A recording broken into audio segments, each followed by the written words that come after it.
Hello, teacher. My name is Glennis Lucy. Today, my teammate May Kay and I are going to discuss a question that affects us all. Should single-use plastic be banned in caves? Let's start by understanding why this is such a pressing issue here in Malaysia. The reality is, our country generates over 1 million tons of plastic waste every single year, and caves are major contributors. Just think about all those plastic cups, lids, straw, and cutlery.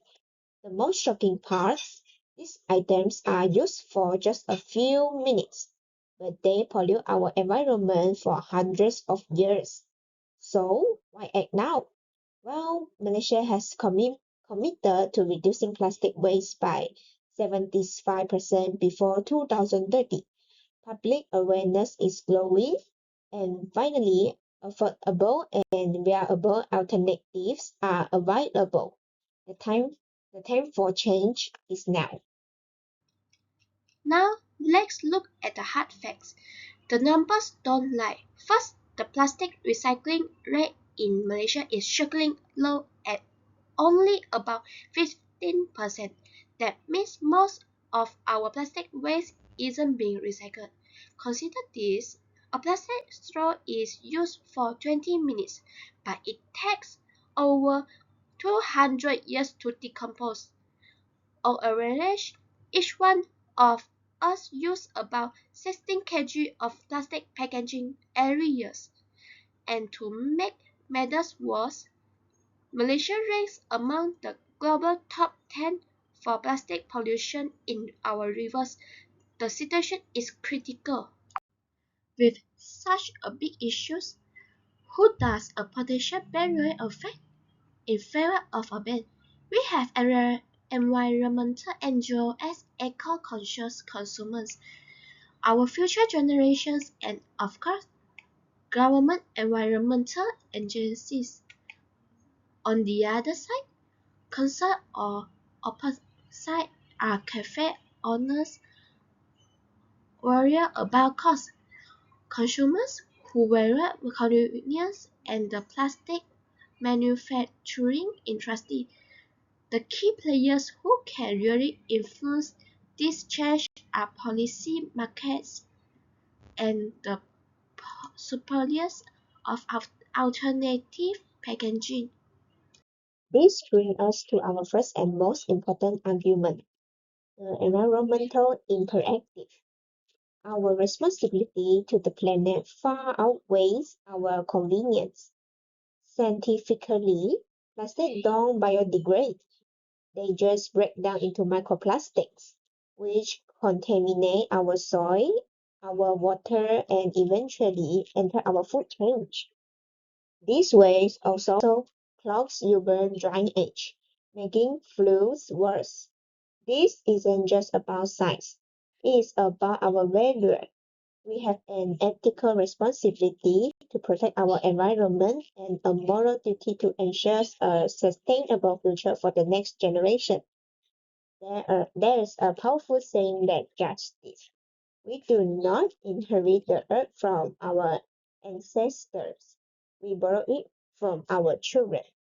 Now, beyond the environmental reasons, a ban also makes strong economic sense. The business case is clear. A recent study shows that 68% of customers are willing to pay more for eco-friendly packaging. A strong green brand is especially attractive to younger demographics, and in the long run, business can achieve significant savings on waste management costs. This isn't just theory, it is already working. Look at Starbucks' successful bring your own cup programs, or local caves right here like Plum. They have fully switched to paper-based packaging. Plus, government incentives and green certification are there to support sustainable business.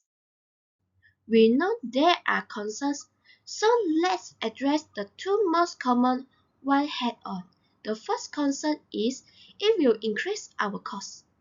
Our response is bulk purchasing of alternatives can lower the cost per unit. The government can provide tax breaks to help during the transition, and most importantly, an enhanced brand image lead to greater customer loyalty and can actually increase revenue. The second concern is it is inconvenience for customers. We believe that consumer education can successfully shift habits. Simple incentives like discounts for bringing your own container really work, and we have clear precedents.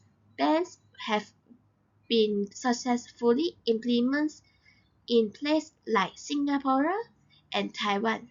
So, where do we stand? Our position is clear. Yes, we must ban single-use plastic in cafes. Let us summarize. First, plastic pollution is an urgent environmental and health crisis.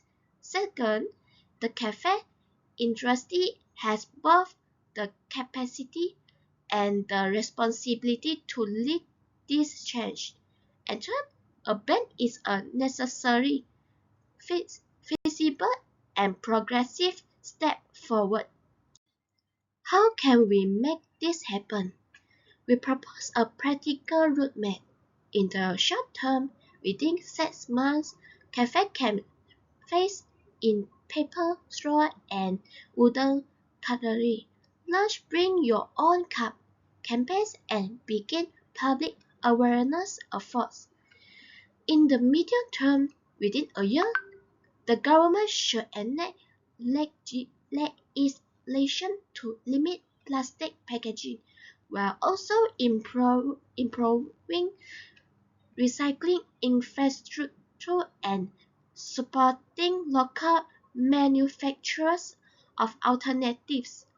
And in the long term, over 2 until 3 years, the goal is a full transition to certified compostable packaging, establish a circular economy and positioning Malaysia as a regional leader in sustainability.